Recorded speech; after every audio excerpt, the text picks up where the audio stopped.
Oke, Assalamualaikum warahmatullahi wabarakatuh. Luar biasa, semoga Anda semua senantiasa sehat, diberikan kekuatan yang luar biasa, tetap lancar beraktivitas dalam kondisi sekarang ini.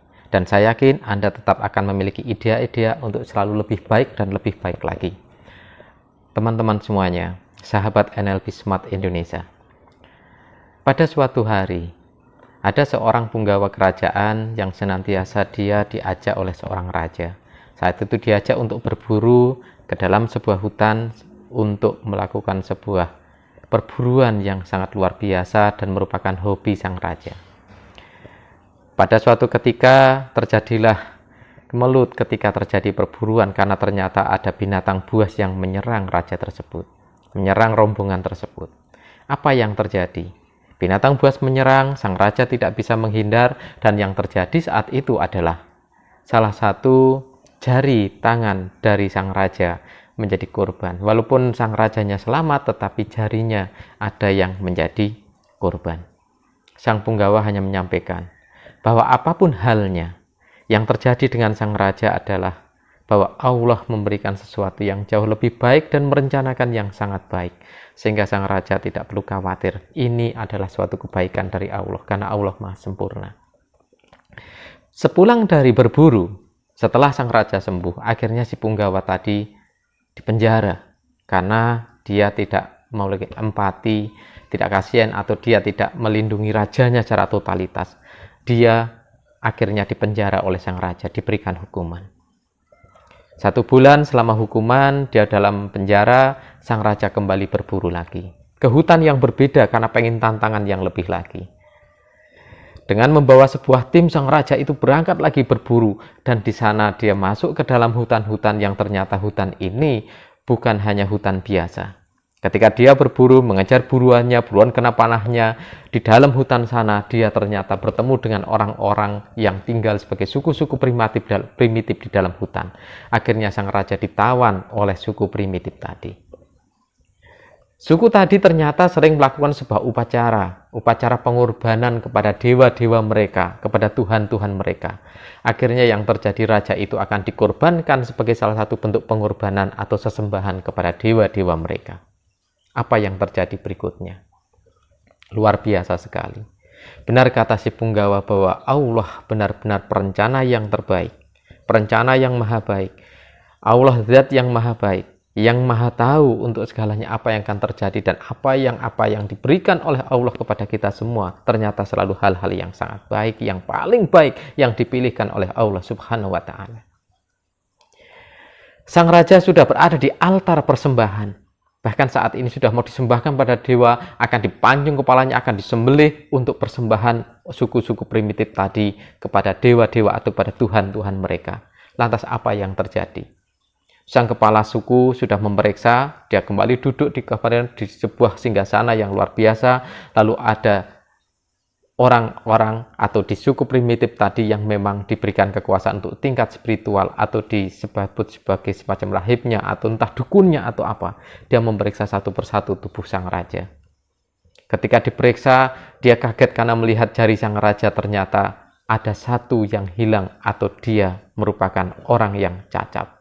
Dia bilang kepada kepala suku bahwa orang ini tidak bisa dipersembahkan, tidak bisa dijadikan pengorbanan sesembahan kepada dewa, karena orang ini cacat, maka akan bisa menimbulkan malapetaka jika dipaksakan mengorbankan orang cacat kepada dewa kita. Kata punggawa, kata penasihat spiritual kepada suku tadi, kepada kepala sukunya. Akhirnya sang raja itu dibebaskan. Setelah dibebaskan, sang raja bisa kembali ke istana. Dan sesampai dengan di istana, ketika terjadi pagelaran untuk rapat semuanya, seluruh punggawa-punggawa kerajaan dikumpulkan. Diputuskan pada hari itu, punggawa yang sebelumnya telah menyampaikan kepada raja tersebut kalau Allah merupakan zat yang memberikan rencana yang paling bagus, memberikan rencana yang paling baik, yang maha baik, lalu dilepaskan dari penjaranya genap 1 bulan. Apa yang terjadi setelahnya? Sang raja bertanya, duhai punggawa kerajaan, benar engkau yang kau bilang bahwa Allah memang benar-benar yang terbaik, Allah maha baik, Allah maha sempurna, Allah perencana yang maha luar biasa. Kalau saja pada saat berburu awal dulu jari ini tidak hilang, Maka saat ini saya sebagai raja sudah mati menjadi sesembahan. Sang Punggawa bilang, ampun Paduka. Apapun halnya, Allah lah yang memang yang maha baik. Allah perencana yang maha baik. Tapi ada satu lagi, wahai Punggawa. Jelaskan kepadaku. Kenapa aku memenjarakanmu? Bahkan itu sesuatu yang tidak baik untuk kamu karena harus 1 bulan kamu dalam penjara. Lalu apa yang dikatakan oleh Punggawa? Wahai Paduka Raja. Bukankah Paduka Raja tahu bahwa Paduka Raja ketika berburu masuk di hutan yang begitu dalam, ditawan oleh suku primitif, lalu Paduka akan dipersembahkan di altar sesembahan kepada dewa-dewa, kepada Tuhan-Tuhan mereka. Tapi Allah berkehendak lain, Allah maha baik sebagai perencana. Apa yang diberikan Allah kepada saya? Saya dipenjara oleh Paduka Raja 1 bulan, sebenarnya saya sedang diselamatkan. Bisa dibayangkan, duhai sang raja, kalau saja saya saat ini kemarin saya ikut berburu, raja dibebaskan karena ada jari yang hilang pada berburu sebelumnya, tapi saya akan menjadi sembahan kepada dewa-dewa mereka, sang raja. Benarlah bahwa Allah memang perencana yang maha baik, Allah maha baik, dan Allah selalu memberikan yang terbaik kepada umat manusia. Oh, benar, Punggawa, benar.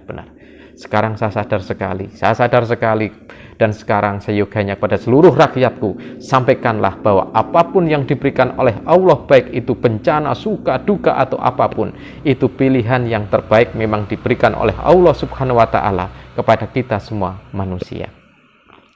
Teman-teman NLP Smart Indonesia, sahabat semuanya, apa yang bisa kita ambil sekarang ini sebagai hikmah dari cerita yang barusan saya sampaikan? Banyak sekali sekarang yang mengeluh ekonomi menurun, bencana berganti-gantian, wabah belum juga berakhir. Banyak sekali halang rintang dalam kehidupan. Banyak orang yang menerima kesedihan, banyak yang merasa susah. Tapi percayalah, Allah sebaik-baiknya zat yang memberikan rencana, dan Allah lah sebaik-baik pemberi yang terbaik kepada kita. Hanya dengan kasih dan rahmatnya Allah, dengan kasih sayangnya Allah, rahmat dan rahmannya Allah, dan rahimnya Allah, kita semua akan hidup dengan lebih bahagia, sukses karena Allah Subhanahu wa Ta'ala. Sampai ketemu di lain kesempatan. Tetap di channel saya, Yan Subianto. Kunjungi website kami cuatbm.com. Anda pun bisa bersama dengan saya, sharing dan lain-lain, motivasi, inspirasi, dan lain-lainnya. Silahkan Anda hubungi di 0812 261 00050.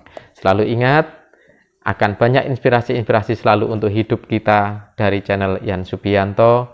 Subscribe dan tandai tanda lonceng supaya Anda tidak ketinggalan inspirasi-inspirasi positif untuk hidup kita semua. Semoga kita senantiasa dalam barokahnya, dalam ridhonya Allah Subhanahu wa Ta'ala, menemui kesuksesan yang penuh dengan barokah di dunia ini dan mendapatkan kebahagiaan muliaan nanti di akhirat nanti. Wassalamualaikum warahmatullahi wabarakatuh.